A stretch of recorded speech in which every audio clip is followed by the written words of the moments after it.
দেৱবাণী সংস্কৃতম। নমস্কাৰ, সকলোকে লহৰ কৃষ্ণলৈ স্বাগতম জনাইছোঁ। শিশু শিক্ষা সমিতি অসমৰ অন্তৰ্গত শংকৰদেৱ শিশু বিদ্যা নিকেতনসমূহত 2026 চনত সলনি হোৱা সংস্কৃত পাঠ্যপুথি দেৱবাণী সংস্কৃতম দ্বিতীয় শ্ৰেণীৰ পৰা অষ্টম শ্ৰেণীলৈকে সম্পূৰ্ণ সলনি হৈছে। আজি ষষ্ঠ শ্ৰেণীৰ 6 মাহিলী পৰীক্ষাত কোনকেইটা পাঠ আহিব আৰু কেনেকুৱা ধৰণৰ প্ৰশ্ন আহিব তাক আলোচনা কৰিবলৈ লোৱা হৈছে।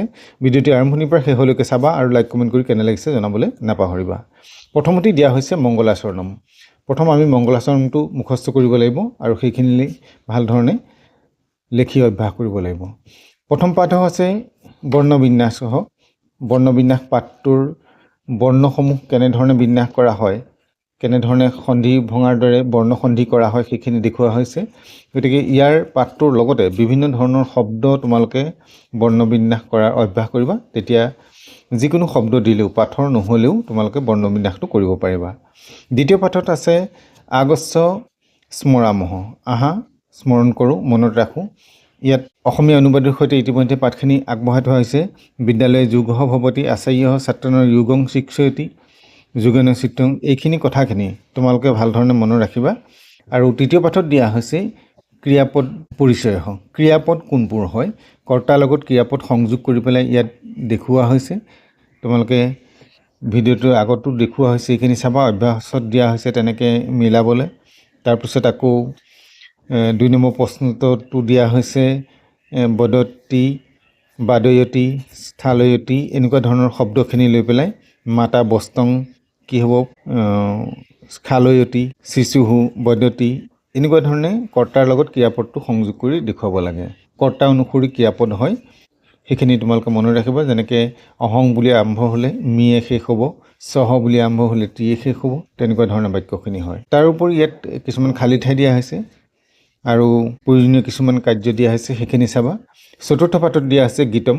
গীতমটো ভৱতু ভাৰতম, ভৱতু ভাৰতম এইটো দিয়া হৈছে। গীতটো তোমালোকে ভাল ধৰণে কণ্ঠস্থ কৰিবা। সুৰটো ইয়াত দিয়া হৈছে, সুৰটো তোমালোকে চাব পাৰা।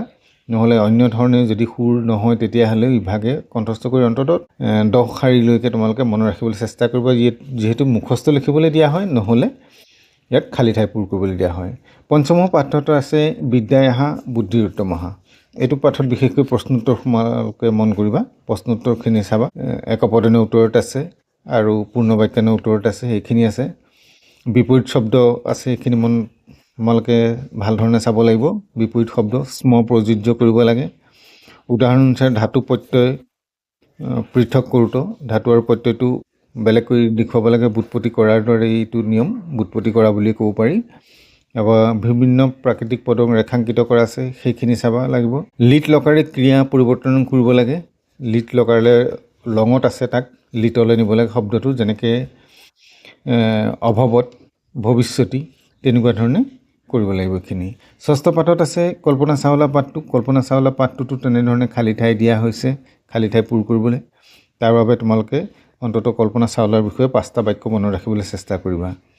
উদাহৰণং স্মৰণং এতেচাং পদানাং বিভিন্নানাং বচনং লিখত। কিছুমান শব্দ দিয়া হৈছে, তাত বিভক্তি আৰু বচন কি আছে, অৰ্থাৎ বিভক্তি নিৰ্ণয় কৰাৰ দৰে প্ৰশ্ন হয়। এইটো আগলৈ তোমালোকে পাবা যে বিভক্তি নিৰ্ণয় কৰিব লাগে, শব্দটোৰ কোন বিভক্তিত আছে আৰু তাৰ বচন কি সেইখিনি উল্লেখ কৰিব লাগে। প্ৰশ্ন নিৰ্মাণ কৰিবলৈ দিয়া হয়। প্ৰশ্ন নিৰ্মাণ কৰিবলৈ দিওঁতে এটা কথা মন কৰিবা, বাক্যটো যেতিয়া আমি ৰেখাংকিত শব্দটো আঁতৰাই প্ৰশ্ন নিৰ্মাণ কৰিম তেতিয়াহ'লে সেই বাক্যটোৰ শেষত প্ৰশ্নবোধক চিনটো বহুৱাবলৈ নাপাহৰিবা, তেতিয়াহে সেই বাক্যটো প্ৰশ্নবোধক হয়। সপ্তম পাঠত আছে কৰ্তা প্ৰয়োগ। আগতে আমি ক্ৰিয়াপদ প্ৰয়োগ পালোঁ, তাৰপিছত কৰ্তা প্ৰয়োগ পালোঁ। ইয়াত এতিয়া কৰ্তা পদখিনি কেনেকৈ প্ৰয়োগ কৰিছে চাবা। আগতে কৈছোঁ যে কৰ্তা অনুসৰি ক্ৰিয়াপদ। তাৰপিছত আছে অষ্টম পাঠ প্ৰয়াগ। ইয়াতো প্ৰশ্নোত্তৰখিনি মন কৰিব লাগিব, কেনেধৰণে কৰা হৈছে। সন্ধি ভাঙিবলৈ দিয়া হৈছে, সন্ধি ভঙাখিনি চাব লাগিব। তাৰপিছত আছে নৱম পাঠ সুভাষিতানি। গতিকে নৱম পাঠটো সুভাষিতখিনি যিমান পাৰা মুখস্থ কৰিবলৈ চাবা। যিহেতু কেৱল পৰীক্ষাৰ বাবেই নহয়, সুভাষিতখিনি আমাৰ জীৱনৰ প্ৰতিটো মুহূৰ্ততে প্ৰয়োজন হয়। ইয়াত সন্ধি ভাঙিবলৈ দেখুওৱা হৈছে, সন্ধি ভঙা। সুভাষিতৰ পৰা মিলাবলৈ দিব পৰা হয় প্ৰশ্ন, খালী ঠাই পূৰ কৰিবলৈ দিয়া হয়, বা সংখ্যা অনুসৰি 2 নম্বৰ সুভাষিতটো লেখা বা 3 নম্বৰ সুভাষিতটো লেখা, যিকোনো এটা নাম্বাৰ কৈ পেলাই তোমালোকক সুভাষিত লিখিবলৈ দিয়া হয়। তাৰ কাৰণে তোমালোকে সুভাষিতখিনি ভাল ধৰণে মনত ৰাখিলেহে সেইখিনি কৰিব পাৰিবা ইয়াৰ পাছতে আহোঁ ব্যাকৰণত কি দিয়া আছে প্ৰথমতে আছে শব্দৰূপ আৰু তাৰপিছত আছে ধাতুৰূপ শব্দৰূপ ধাতুৰূপ যিকেইখন দিয়া হৈছে এইখন ইয়াত দেখুওৱা হৈছে তোমালোকে সেইখিনি ভাল ধৰণে চাবা আৰু মুখস্থ কৰিবলৈ চেষ্টা কৰিবা লিখি ৰাখিবা তেতিয়া পৰীক্ষাত ভাল ধৰণে এইখিনি উত্তৰ লিখিব পাৰিবা এতিয়া আহা আমি ব্যাকৰণৰ প্ৰশ্ন উত্তৰলৈ যাওঁ শব্দৰূপখিনি মুখস্থ কৰোঁতে এটা কথা মন কৰিবা ওপৰত যি একবচন দ্বিবচন বহুবচন থাকে আৰু কাষত যি বিভক্তি থাকে প্ৰথমা দ্বিতীয়া তৃতীয়া চতুৰ্থী পঞ্চমী ষষ্ঠী সপ্তমী এইখিনি পঢ়োঁতে তেনেধৰণে পঢ়ি যাব নালাগে বা নপঢ়াকেও হয় তেতিয়া কেনেধৰণে আমাৰ সহজ হ'ব গাবলৈ মই কিমখন গাইছোঁ চোৱা কিম শব্দৰূপ কিম কহ কৌ কে কম কৌ কান কেন কাভ্যাম কৈহ কস্মৈ কাভ্যাম কেভ্যঃ কস্মাৎ কাভ্যাম কেভ্যঃ কস্য কৈহ কেশাম কস্মিন কৈহ কেশু তাৰপিছতে দিয়া আছে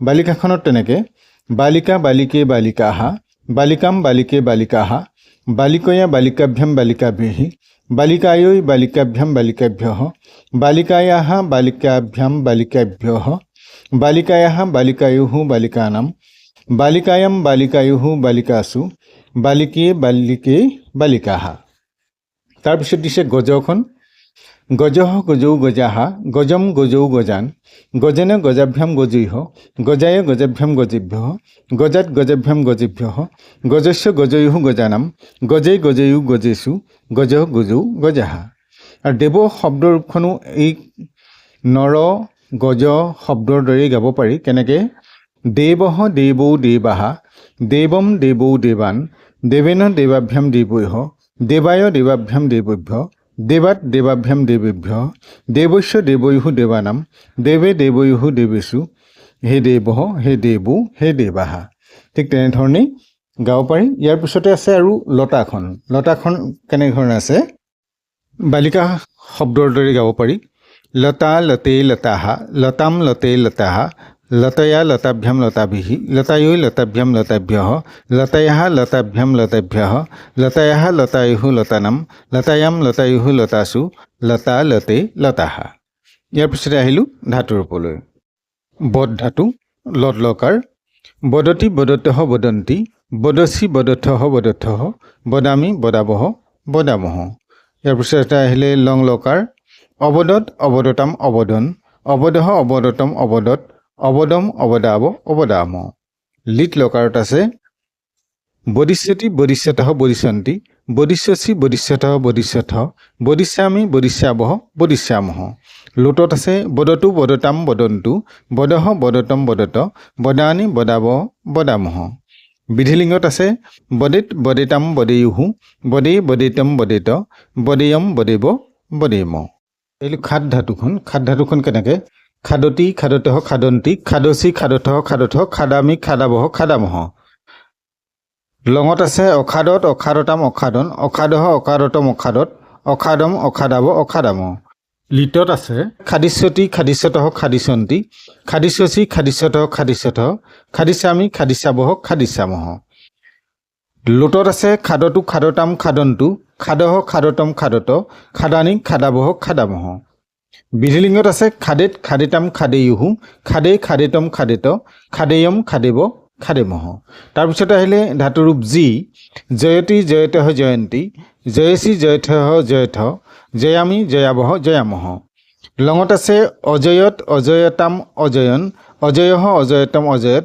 অজয়ম অজয়াব অজয়াম বিধিলিংগত লিটত আছে জ্যেষ্যতি জ্যেষ্যতঃ জ্যেষ্যন্তি জ্যেষ্যসি জ্যেষ্যথঃ জ্যেষ্যথ জ্যেষ্যামি জ্যেষ্যাবহ জ্যেষ্যামহ লোটত আছে জয়তু জয়তাম জয়ন্তু জয় জয়তম জয়ত জয়ানি জয়াবহ জয়ামহ বিধিলিংগত আছে জয়েত জয়তাম জয়েহু জয়ে জয়তম জয়িত জয়েয়ম জয়েব জয়েম গতিকে এইখিনি আছিলে ব্যাকৰণ আজিলৈ পাঠ ইমানতে সামৰিছোঁ পৰৱৰ্তী নতুন পাঠ লৈ তোমালোকৰ মাজলৈ আহিম চেনেলটো চাই থাকিবা পুনৰ কৈছোঁ চেনেলটোত যদি নতুন এবাৰ ছাবস্ক্ৰাইব কৰি বেল আইকনটো প্ৰেছ কৰিলে পৰৱৰ্তী পাঠসমূহ লগে লগেই লাভ কৰিবা নমো নমঃ